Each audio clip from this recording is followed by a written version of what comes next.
Welcome to Nightbound Whispers. Don't forget to like, subscribe, and comment. I put a lot of hard work into these videos, and your support keeps the darkness alive. Before starting today's video, tell us in the comments where are you watching from and what time is it there so we know from which state people are watching from. The road that waits. No one warned Jacob Reed about County Road 314. That was the strange part.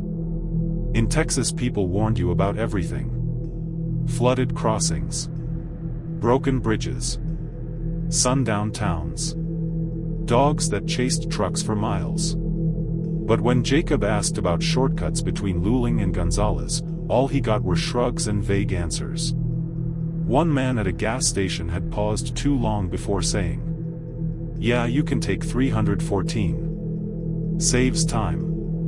Then he changed the subject. Jacob took that as Texas normal. He had moved from Arizona only 6 months earlier for oil field work. Long hours, long drives, long nights. Roads didn't scare him. Silence didn't scare him either. County Road 314 peeled off the highway just after midnight.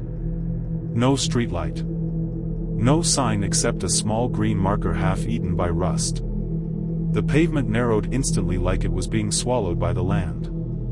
Mesquite trees leaned in. Their branches clawed at the dark sky. Jacob checked his GPS. The blue line stretched straight through nothing. The first mile felt fine. Quiet. Empty. The hum of tires. The steady glow of headlights. Fields rolled past on both sides. Fences appeared then vanished. Jacob relaxed. He cracked the window and let warm air roll in, smelling of dust and grass. Then he noticed the silence. Not the normal night silence. No crickets. No wind. No distant engines. Even his truck sounded muted, like the road was absorbing sound instead of reflecting it. Jacob turned the radio on. Static. He twisted the knob. AM. FM. Nothing but static and a faint rhythmic clicking that almost sounded like breathing. He shut it off. 2 miles in, he passed a mailbox standing alone with no driveway. No house. Just a mailbox leaning crooked like it had been waiting decades for mail that never came. Painted on the side in faded white letters was a single word. Wait. Jacob slowed without meaning to. He told himself it was a ranch joke. Some old-timer humor. He sped back up. Another mile. Another mailbox. Same thing. No house. Same word. Wait. His throat tightened. The road ahead dipped slightly then rose again. At the bottom of the dip, his headlights caught something reflective across the pavement. Jacob hit the brakes. A line of nails had been hammered into the asphalt. Hundreds of them. Heads up. Rusted. Like someone had tried to build a barrier out of scrap metal and hate. Jacob stopped inches short of them. He got out of the truck. The night air felt heavy. Thick. Pressing against his skin. He crouched and touched one of the nails. It was warm. Not sun warm. Body warm. That's when he heard footsteps behind him. Slow. Bare. Slapping softly against pavement. Jacob stood and turned. The road behind him was empty. The footsteps continued anyway.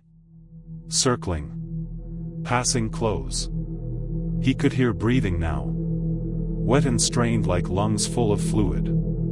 Jacob backed into his truck and climbed inside. Locked the doors. His hands shook as he shifted into reverse. The truck wouldn't move.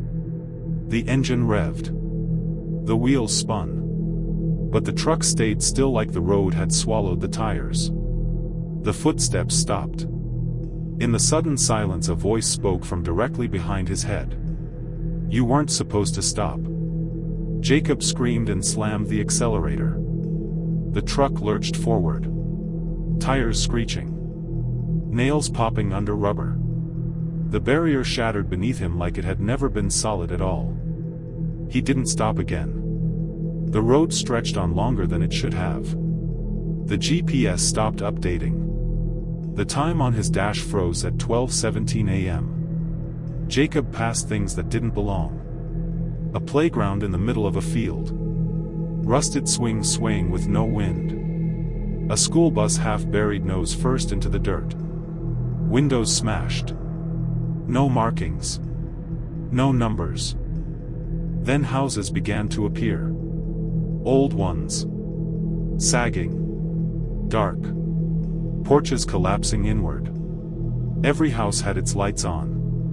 Yellow bulbs glowing behind curtains that never moved.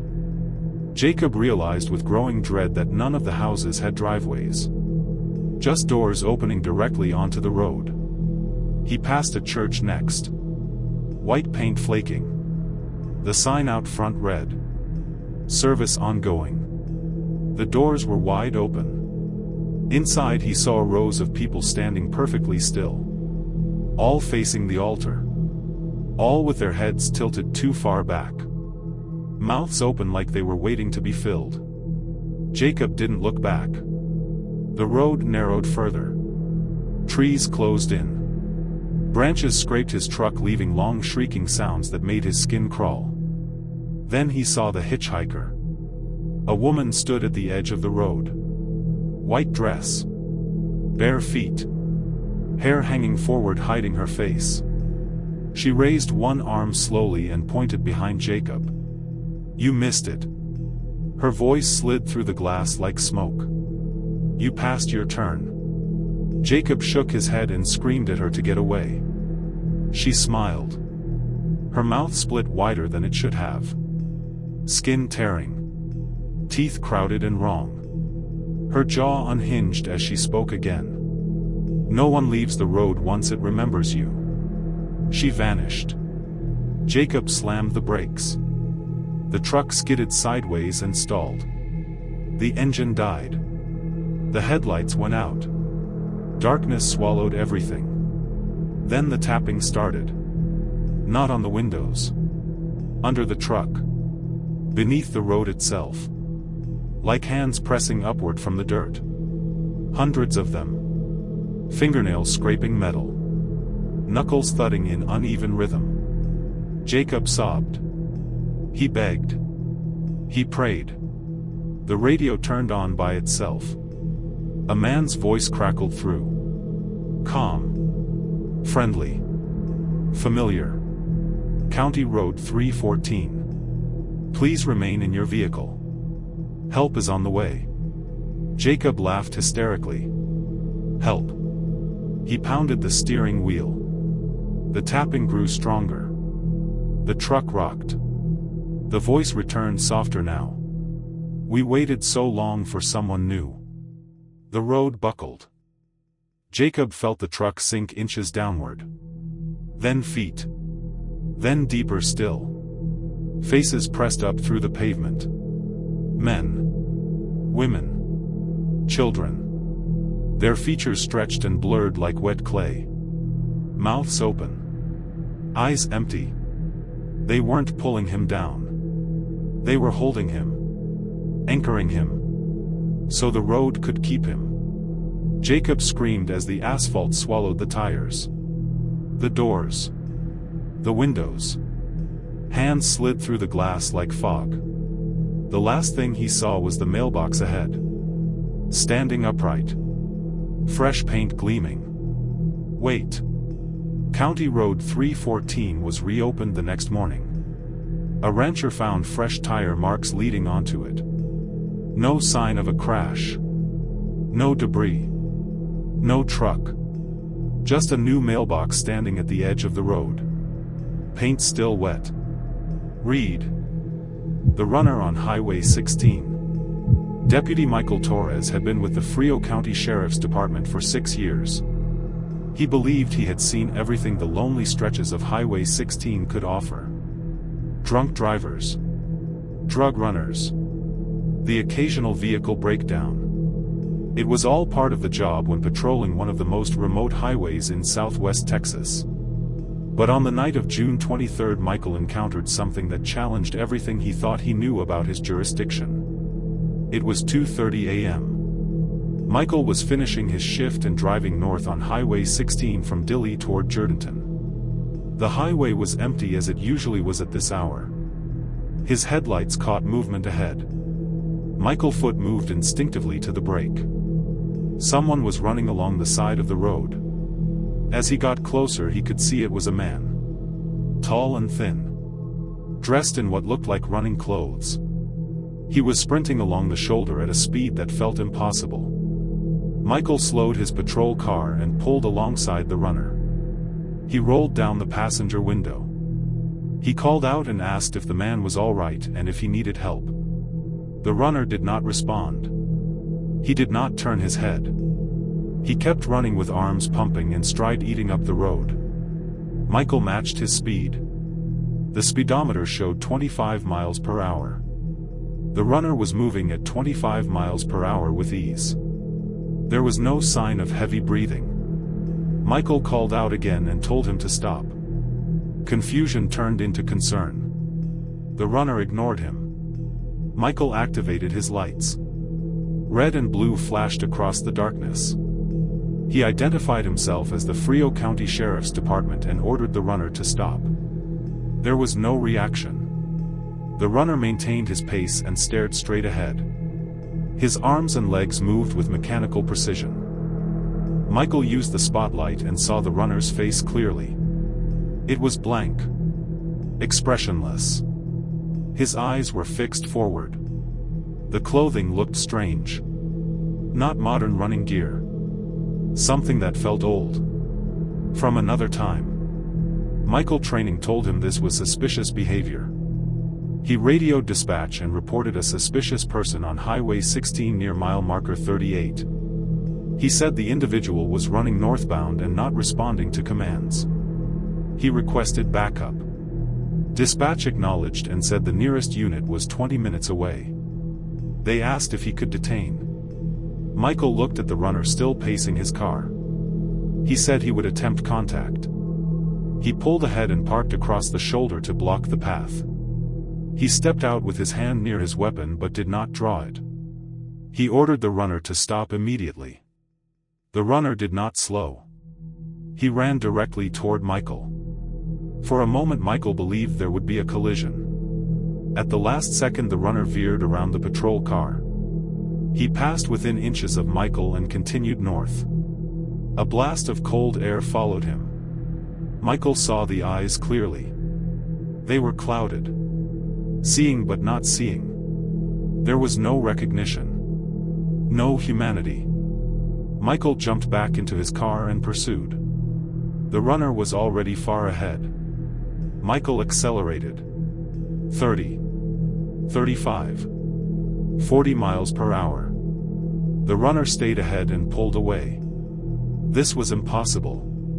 No human could run at that speed. Michael pushed the patrol car harder. 50. Then 60 miles per hour. The runner remained visible in the headlights. At 65 miles per hour Michael pulled alongside again. He stared at the runner and tried to understand what he was seeing. The legs moved in a blur. The arms pumped with efficiency. There was no strain. Michael noticed something else. The feet did not appear to touch the ground. Michael's blood ran cold. This was not a person. This was something else.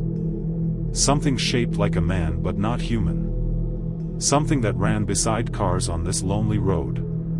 He radioed dispatch and asked for any reports of unusual activity on Highway 16. Dispatch told him to stand by. The runner suddenly changed direction. He veered left across the highway. Michael swerved to avoid him. The patrol car fishtailed before he regained control. The runner vanished into the mesquite on the west side. Still sprinting. Crashing through brush. Michael pulled over. His breathing was heavy. His hands shook on the wheel. He stepped out and aimed the spotlight into the mesquite. There was nothing. No runner. No broken branches. No trail. It was as if nothing had been there at all. The radio came alive. Dispatch reported 7 incidents over the past 4 years. All described a runner on Highway 16 between mile markers 35 and 42. Multiple witnesses including 3 deputies. The description matched. No identification was ever made. Incidents always occurred between 2 and 4 a.m. Michael sat in his car and processed this. 7 reports. Other deputies had seen it. He was not imagining things. He asked dispatch if there were any theories. There was a pause. Dispatch mentioned a file note. In 1967 a runner disappeared on this stretch of highway. Thomas Garrett, age 24. He was training for a marathon. He told friends he would run from Dilley to Jourdanton and back. He never returned. Search parties found nothing. The case was never solved. Michael looked at the dark mesquite. Over 50 years ago. Dispatch confirmed. The file noted that Garrett was tall and thin. He was last seen wearing a gray running outfit that looked homemade, which was common at the time. The cold air Michael felt earlier made sense now. This was not a living man. This was something else. Something still running. Still training. Still driven by determination without knowing he was dead. Michael told dispatch he was clear and that the entity was gone. He drove back to the station slowly. His thoughts replayed everything he had seen. He had heard the ghost stories. Every officer in South Texas had. But experiencing it was different. At the station he pulled the old case file on Thomas Garrett. There was a photograph. A young man with a determined expression. He wore a gray running outfit identical to what Michael had seen. Witness statements described Garrett's obsession with the Jourdanton run. A map showed where Garrett was last seen. Mile marker 38. The same location where Michael first encountered the runner. Michael stayed at his desk until dawn. Drinking bad coffee. Writing his report. He kept it factual and clinical. No speculation. Word spread through the department. Other deputies shared their own encounters. Many had dismissed it as exhaustion or stress. Now they spoke openly. Compared details. Tried to understand. The consensus was simple. Thomas Garrett never stopped running. Something ended his life in 1967. But not his will. Now he ran that highway forever. Visible only in the early morning. Still training. Unaware he had been dead for decades. Michael never saw the runner again. He patrolled Highway 16 many times after. Others did see it. Reports continued once or twice a year. Always the same description. Always between 2 and 4 a.m. The runner appeared. Ran at impossible speeds. Disappeared into the mesquite. No trace left behind. The department eventually added a note to patrol briefings for Highway 16. If you encounter the runner, do not pursue or intervene. Document and report. It was their way of accepting that some things cannot be explained. Cannot be stopped. Only witnessed. Only remembered. The knocking at Farm to Market Road 1431. James Cordova had lived in the Texas Hill Country his whole life. 43 years of knowing these roads like the veins on the back of his hand. He had driven Farm to Market Road 1431 between Marble Falls and Kingsland hundreds of times. It was his route home from his job at the limestone quarry. 32 miles of winding 2-lane road. On the night of March 14th, James was running late. A broken conveyor belt kept him at the quarry an extra 3 hours. It was past 11 p.m. when he finally climbed into his truck and headed home. The first 15 miles were uneventful. James kept the radio on low and listened to old country music. That was when he heard the first knock. It was a sharp sound against metal. It sounded like someone struck the side of his truck bed with their knuckles. James frowned and glanced in his side mirror. There was nothing there. Only the dark road behind him. He brushed it off and assumed it was a rock kicked up by his tires. 2 minutes later it happened again. Knock knock knock. 3 sharp raps. Deliberate and evenly spaced. This time the sound came from the passenger side near the back of the cab. The hair on the back of James' neck stood up. That was not a rock. It was too precise. Too rhythmic. He slowed down and scanned the road and the dark fields on either side. There was nothing there. No other vehicles. No animals. Nothing that could explain the sound. The road ran alongside a barbed wire fence with thick cedar trees beyond it. The nearest house was probably 3 miles away. Knock knock knock knock knock.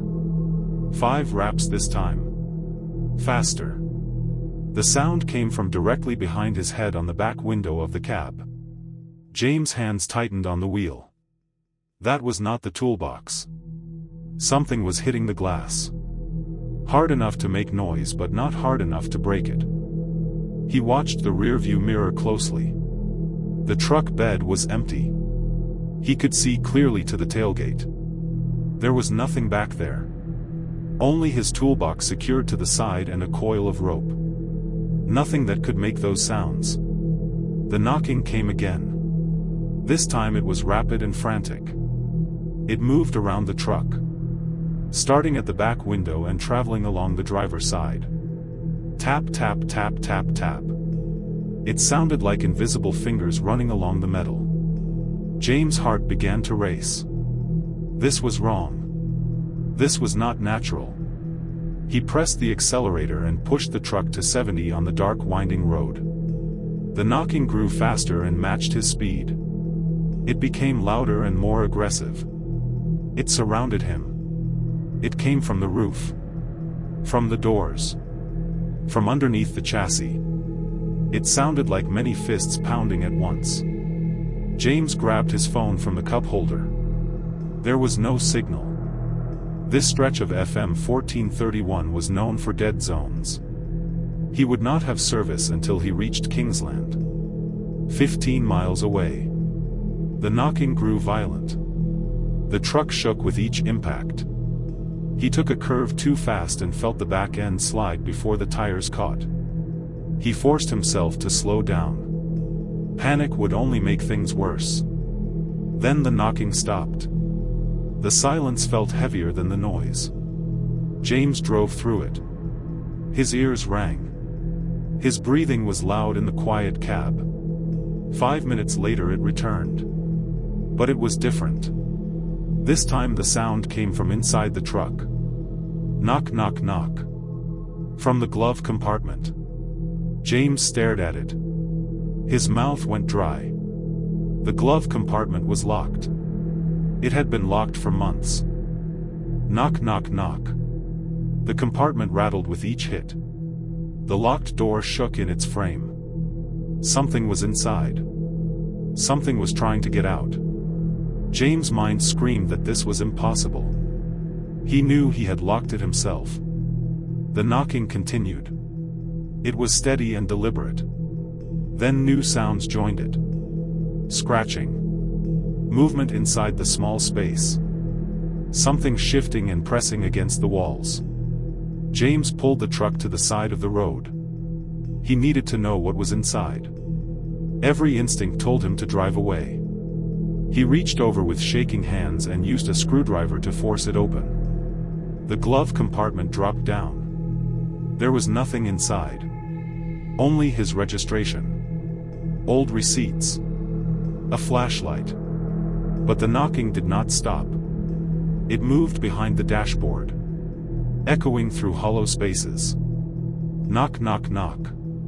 James could hear it elsewhere too. Inside the doors. Under the seats. In the roof liner. Whatever was with him was now inside the truck. James slammed the truck into drive and accelerated. He stopped caring about speed or safety. He needed lights. People. town. The knocking followed him. Sometimes distant. Sometimes right beside his ear. The lights of Kingsland appeared ahead. A warm glow against the darkness. James pushed the truck to 80. The knocking reached its peak. A furious hammering that shook the vehicle. Then as he passed under the first streetlight it stopped. Total silence. No knocking. No scratching. Nothing. Only the engine and the tires on pavement. James pulled into the first gas station he saw. Bright fluorescent lights cut through the night. He parked and stepped out on shaking legs. He walked around the truck and inspected every surface. There were no marks. No dents. No damage. The truck looked exactly the same. He called his wife and told her he would be late. He said he had truck trouble. He sat in the parking lot for an hour and drank bad coffee. Eventually he got back in and drove the last 5 miles home. The knocking did not return. Whatever had followed him on FM 1431 stayed behind. Lost in the darkness between Marble Falls and Kingsland. James never drove that road at night again. He took Highway 29 instead. Even though it added 20 minutes. He told a few close friends what had happened. He learned he was not the first. Others had experienced the same thing. The knocking that came from nowhere. The feeling of something unseen traveling with them. Something that wanted inside. An old man at a bar told James that FM 1431 was built over an old stagecoach route. A road known for robberies and murders in the 1800s. Travelers vanished. Some bodies were found weeks later. Some were never found. The road remembered. Sometimes that memory woke up. James did not know if he believed in ghosts or imprints or any explanation. But he knew what he heard. He knew the feeling of being accompanied by something that should not exist. He never wanted to experience it again. His truck was never the same after that night. Sometimes when it was very quiet he heard faint tapping inside the dashboard. Like something small trapped inside. Trying to get out. He learned to live with it by turning the radio louder. But every time he passed the turnoff for FM 1431 even in daylight he felt a cold twist in his gut. He remembered the knocking. The invisible presence. And the feeling of something that had gotten inside his truck and made itself known. That was tonight's Whisper from the Shadows. Subscribe to Nightbound Whispers. And remember, the night is never truly silent.